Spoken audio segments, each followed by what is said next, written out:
Tonight's show, border crisis, news updates, and police corruption.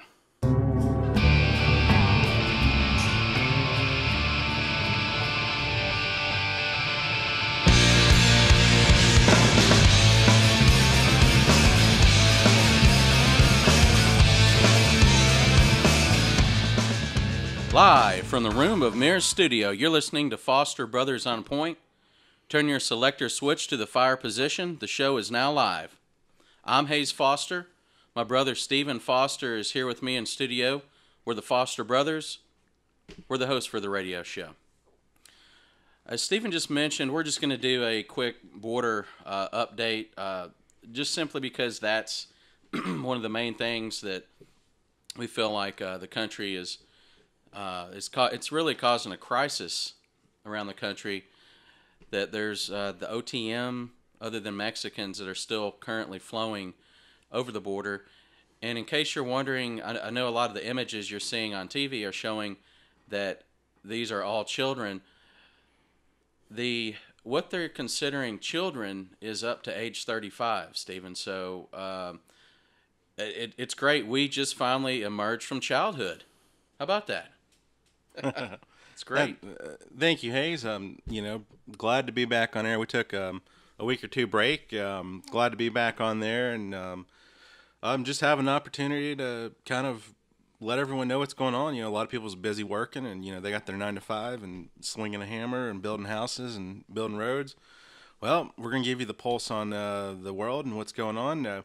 We got news from My One Supply. They contacted us and said that our show is getting them some extra hits. In particular, the Cybersecurity Task Force, which is run by the Navy, based out of San Diego, and have multiple IP addresses across the U.S., some of which come from Virginia Beach. Just wanted to thank them for checking out My One Supply. And yeah, everybody's doing it. Check out MyOneSupply.com, our sole sponsor. We have been to Virginia Beach, Virginia, and that's a lovely town. We've been to the beach there, and we appreciate you guys dropping into our sole sponsor and checking it out.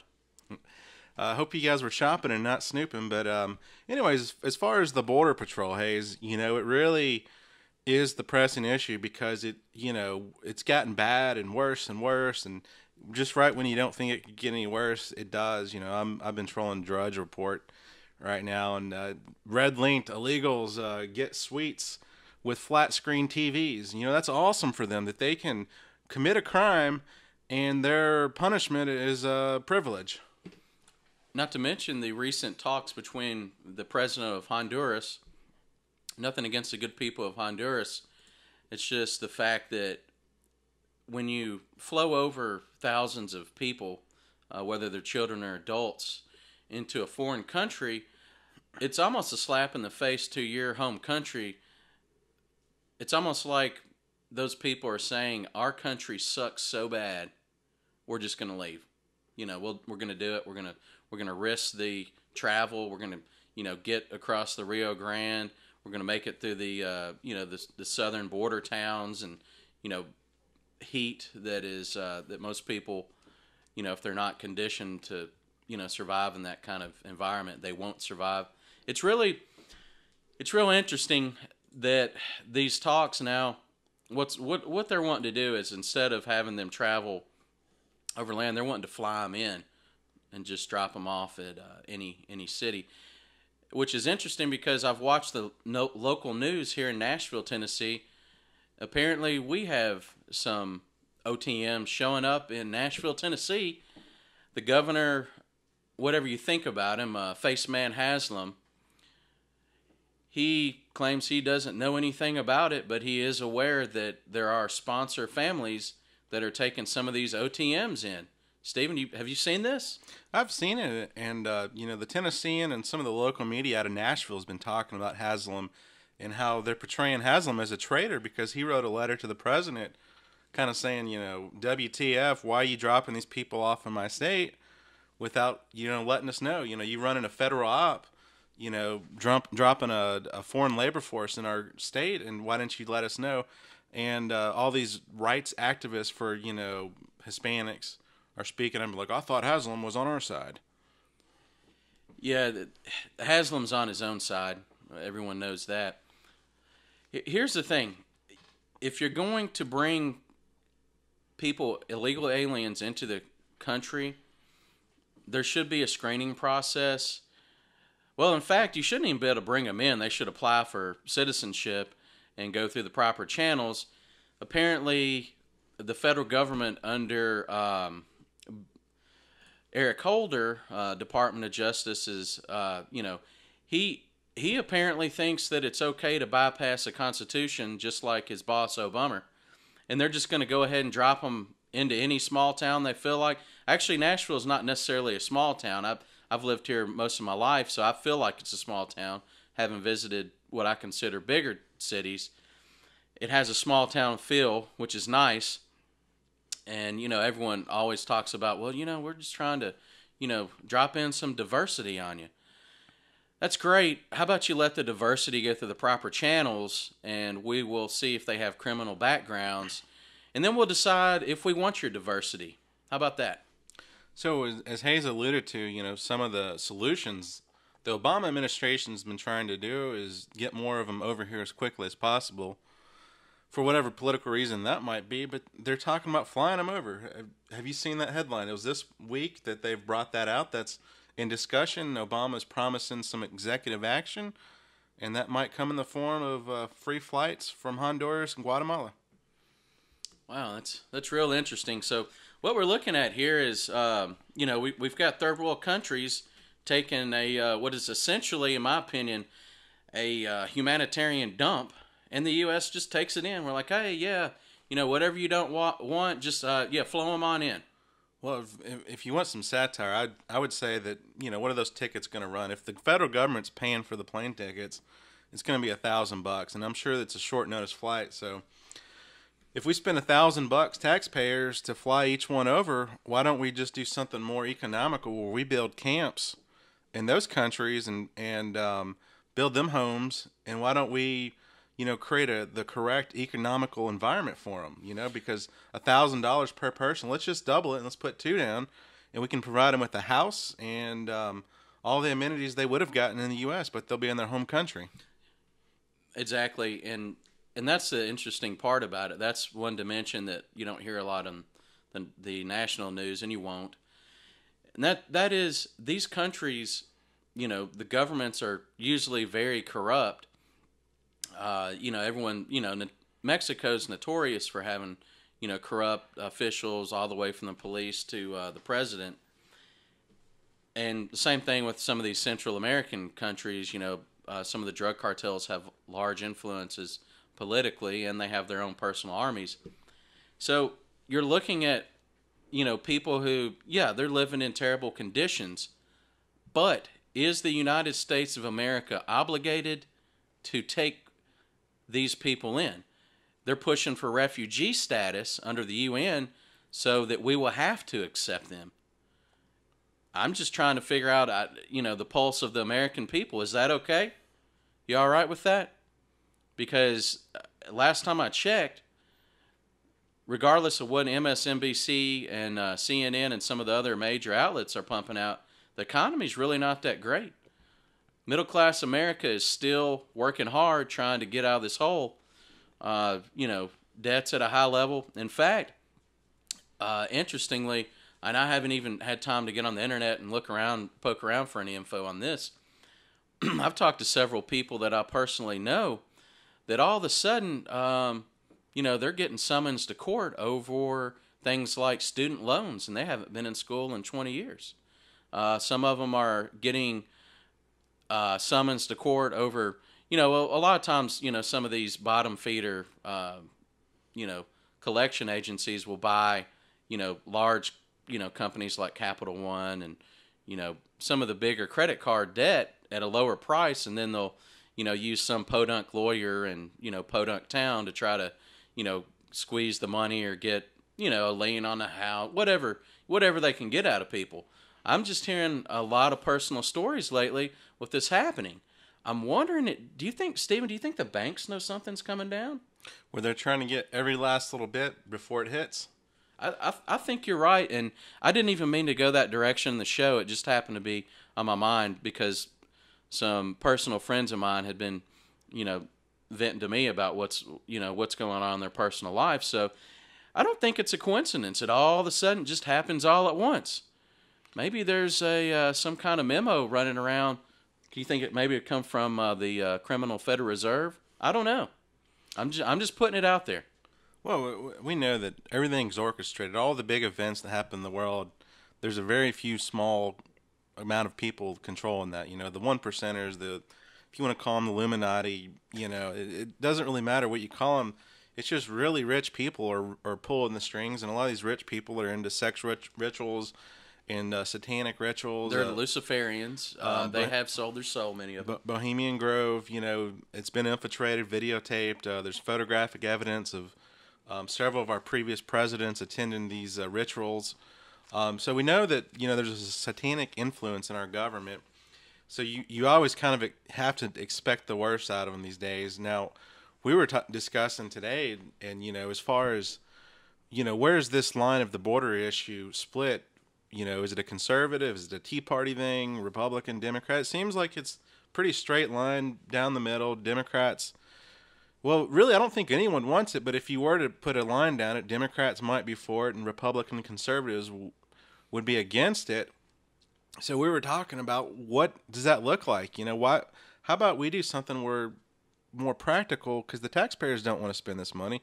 Polls have showed that we don't want to spend this money. So, well, we don't have the money anyway. I mean, we can keep borrowing from the criminal mafia, Federal Reserve, Central Bank, but the money essentially is not there. We don't have it to spend. So we're flat broke. So who's going to pay for this? Well, what if we did something to where it was an adopted child program where we let people adopt them? Now, there's a little bit of that going on. They're already doing that with these, what do they call them, like family sponsors? But what they're doing is they're advertising that if you sponsor one of these kids, you can get up to $7,000 a month government money, and that means we're still paying for it. So why don't we just, hypothetically say that, if you wanted to adopt one, you're just paying it out of your own pocket, because it's kind of like, feed an African child type thing.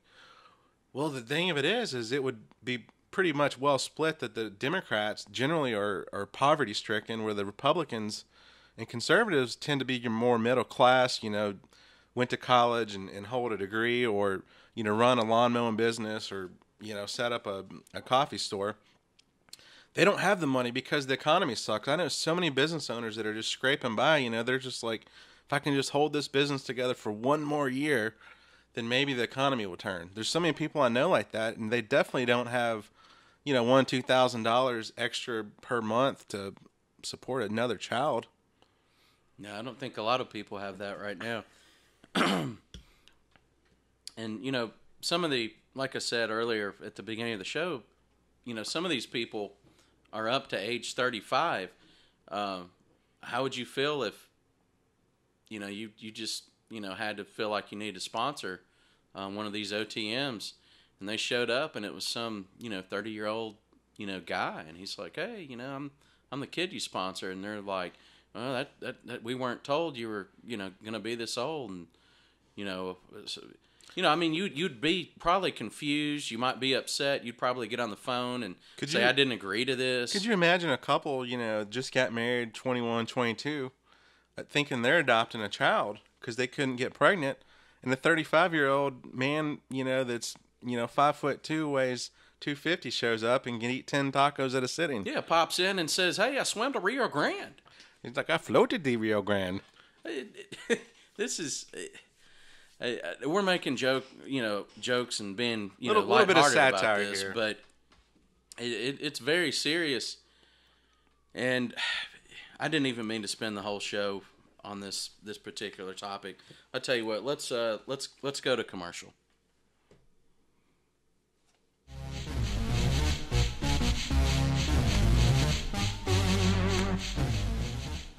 Foster Brothers on Point would like to thank MyOneSupply.com for making this show possible.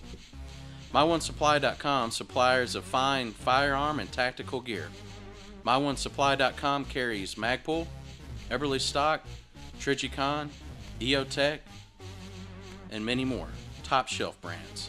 MyOneSupply.com offers genuine military surplus and survival items. From the battlefield to your front door, check out myOneSupply.com. And for a limited time at checkout, enter promo code TACZONE for 10% off of any one item. That's TACZONE. See you at myOneSupply.com. Now, back to the show here. You know, it's interesting. I've been getting a lot of robocalls lately on the landline at the house. What's interesting is I'm getting quite a few from the Lamar Alexander camp here locally. He's wanting to stay in his Senate seat. Just for the record, Lamar Alexander voted for the TARP bank bailout package under Bushy Boy.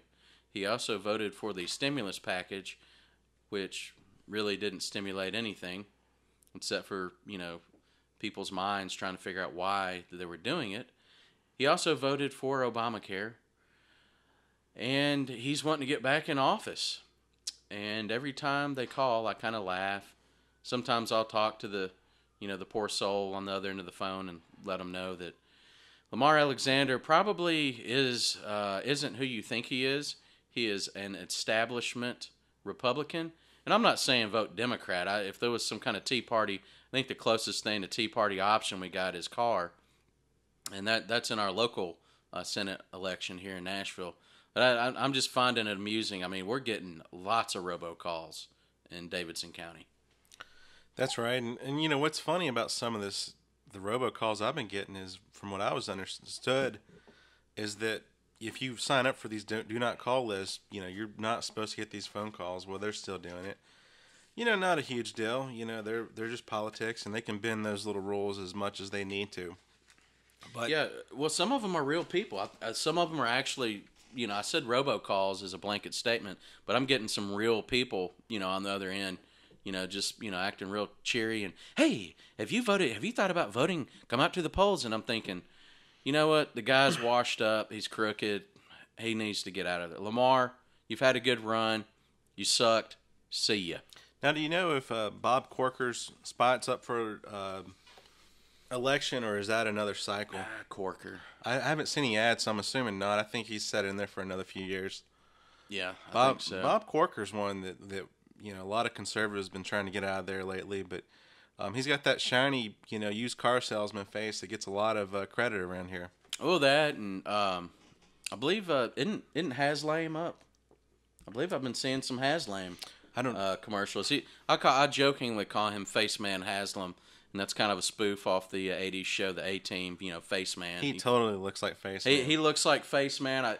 If he was smart, he'd show up at a political rally in the A-Team van, and that door just slide open. He'd come out with a Mini 14 and fire some blanks into the air, and the crowd, I think, would just melt. They'd go wild. Wow, that would be amazing. That's how he could run for president if he was smart. Heck, he's probably got the budget to bring in Mr. T on it, Pity a fool who doesn't vote for me, sucker. I've met Haslam, and I was sitting at a table beside him at a little restaurant in Franklin, Tennessee called Puckett's, and it's a little tourist stop off there, a little main street on the historic district, and he had a couple of his bodyguards, and it was just a little political rendezvous with some of the local politicians in Franklin, Tennessee, and he's just kind of a quiet, short guy, but he's a businessman. He represents his family a lot, in Tennessee, and he's a really rich man. I think he's the second or third richest man in Tennessee. Is that right?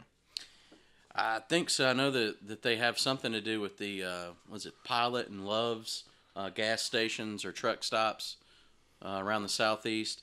I will say that I don't think Haslam's the most corrupt man I've ever met, but I don't think he's true to his constituents either. I don't believe he is either. And I'm gonna what we're up against, politically and in every other aspect of your life right now is, and this is a multi-dimensional fight, is the New World Order. And, I'll just listen to this. We have before us the opportunity to forge for ourselves and for future generations a new world order, a world where the rule of law, not the law of the jungle, governs the conduct of nations. When we are successful, and we will be. Oh, they will be. We have a real chance at this new world order. Oh, do you? An order in which a credible United Nations Very credible. can use its peacekeeping Great, the role to UN, fulfill the perfect. promise and vision of the UN's founders. Blue helmets on the streets. You know, here's the thing about the New World Order. Everybody jokes about it. Oh, it's a conspiracy. It's not a conspiracy. If anything, it's an open conspiracy. These things are being done in the open. You have criminal activity at the highest levels in the federal government. The federal government just doesn't care what you think, because they figured you're so far away, you know, you're such and such miles away, you aren't going to do anything about it. The best way, you know, to fight these people is on the local level.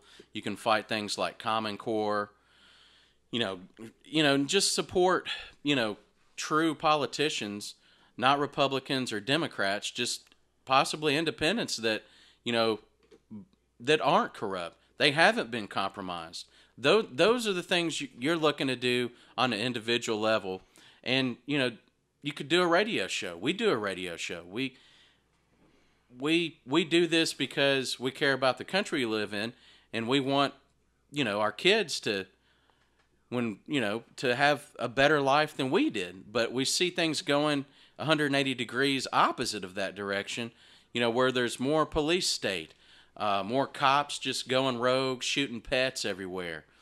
You know, just cops pulling people over. Oh, you don't have your papers? We're going to beat the crap out of you. Unless you're an illegal alien, of course. Then you'll get a hotel suite and a flat screen TV, that is. Hayes, we had one of our listeners contact us via email. It was actually yesterday, and this guy was from Canada, and we were just kind of chit-chatting, and, you know, he was asking me some stuff, and we started talking about the U.S. police state. And apparently he lives near the border, and he says his job requires him to come across the U.S.-Canadian border once a week or more. And he was saying, you know, I've been doing this for years, and he goes, now it just seems like when I come across the line, it seems like people are more in a poverty state. You know, like, this is just a Canadian just observing what's going on in the U.S. He said that there's more police now. It seems like everything's more regulated. And it's like you have outsiders, you have foreigners that are messaging us, and you know, they're not whistleblowers. They're just telling us what they've seen. And they've noticed that the U.S. isn't the U.S. of 10 years ago. No, it's not. It's definitely not your parents' U.S. or your grandparents' U.S. And it's been a slow creep. We're kind of in an apex point here that everybody's starting to, you know, see. You know, you'll be in really small towns, and there's cameras on every street corner. You're scratching your head going, that really doesn't look like, I mean, maybe the worst thing that would happen in this little town would be maybe little Johnny stole some bubble gum from the supermarket, or, you know, it just doesn't seem, it doesn't fit, you know. It's like, it'd be like Mayberry, you know, with cameras everywhere, or maybe they're flying drones over Mayberry. You're kind of scratching your head going, where's the threat? Yeah, it's like Andy and you know, his sidekicks walking around with bulletproof vests and armored gear and driving around in a tank in Mayberry and saying, oh, the pharmacist is parked in the wrong spot. We better blow his car up. Yeah, it really is out of control. And just for a second to touch on, you know, some of these OTMs, and we have confirmed MS-13, you know, the gang coming over the southern border into the interior of the United States. And, you know, when Obama was running for office, one of his campaign speeches in 2008, he mentioned he wanted a civilian national security force. Let's go ahead and cue that up. We cannot continue to rely only on our military in order to achieve the national security objectives that we've set. We've got to have a civilian national security force that's just as powerful, just as strong, just as well funded. There you have it from the mouth of Obama himself. What's funny about the crowd cheering right there, they would have been clapping if he said Payless Shoes was having a sale. Oh, anything he said, you know, there's a sale at Domino's. They would have freaked out. People would have passed out in the crowd. But on a serious note, you know, this national security force, I've been talking to Stephen about this. are these OTMs, some of these gang members coming over, how easy would it be to arm them with maybe some of these bullets at the DHS and some of these AR-15s and M16s that the DHS and other departments have been purchasing? You know, maybe if what? Oh, there's a group protesting this, busload of OTMs coming over the border, or oh, there's, they're at the airport protesting this airplane full of OTMs. Send out the National Civilian Security Force. Just rethink the Bundy Ranch all again. Let's say they stir that pot again, and everyone goes back out to support them, which, I think that they still might be out there. I'm not sure. We haven't got a word in lately, but let's say that they stirred that pot and people start going back out and helping Bundy. Then all of a sudden, Obama has armed some OTMs. Some OTMs. Some MS-13s. They're handy with the firearms. And they're told to fire if something happens. And they're like, if you see a gun, fire. And they're like, oh, we saw a gun, we're firing. And then you get the dream of all tyrants and all authoritarian governments. Martial law. They'd love it. Because they know that the people of this country will beg for control. They'll beg for police to be on the streets. They'll see those Hummers coming down the street with the Ma Deuce sitting on top, and all you'll hear is, you'll just hear crowds clapping. Like, please, get things under control. That's what they want. They want us to beg for our slavery, basically, and they're well on track. We've been good slaves, actually, and I'm surprised they're upset with us. We've all bowed down, and we've all done the shuck and jive dance for everyone. We've gotten as much debt up to our ears as we can get. We've taken out second and third mortgages on our houses. I really don't know what they want at this point. Well, I think we do know, and they've well documented part of their plan is they're wanting to eliminate 2/3 of the world population, and they could probably accomplish that through some sort of World War III scenario, which they're pretty close. They've got Russia and the U.S. At edge, and I think that even though that Ukraine and southern Ukraine are kind of in a tiff, I think that if it came down to it, they would unite with Russia to come against, some tyrants from the U.S. It's just not right, though, because it's all being staged. It's all being manipulated. Like, we don't really hate them, but if the Russians showed up, we would defend ourselves and vice versa. Exactly. It's they just want to push everybody to the limit. It's the whole Cloward and Piven, overwhelm the system, and then you have the new system waiting in the wings to implement. They want martial law. They can taste it. They've pushed this political left versus right for a long time, and they're probably upset and surprised that shots hadn't fired yet. The whole thing at the Bundy Ranch was just Americans showing up to help another American who was getting trampled by big government. And that they could have used that to kick things off. They didn't, for whatever reason. Probably because they still wanted the Chinese to get their solar farm put in at some point on that land that had been used for grazing cattle. At any rate, they're still fiending for martial law. Everybody out there, pray for this country. Keep doing what you're doing to get ready. And, everybody keep praying. Hayes, one of the things, I'm usually the one that checks our emails coming in through Blog Talk Radio or through YouTube, and we've had some questions coming in on when we're going to have some guests. Some of the people are wondering, if we would go on Hagman, or if Hagman would come on our show. There's been some discussion about getting Tom Horn on, some of these other guests. So what we want to know is if you're listening to this show, Blog Talk or YouTube, if you just drop a comment in the line and just say if y'all would like to see that in our show, we'll start doing that. We was wanting to hear what you guys wanted to see out of us before we made a decision on that. That's right. The show's all about getting the information out and what you guys want. And we're going to end the show now, and, God bless everybody out there, and, pray for this nation, because we are in very perilous times, and if you turn on the news, they're not going to tell you that, but we will. And on that, we're going to sign out. Foster Brothers out.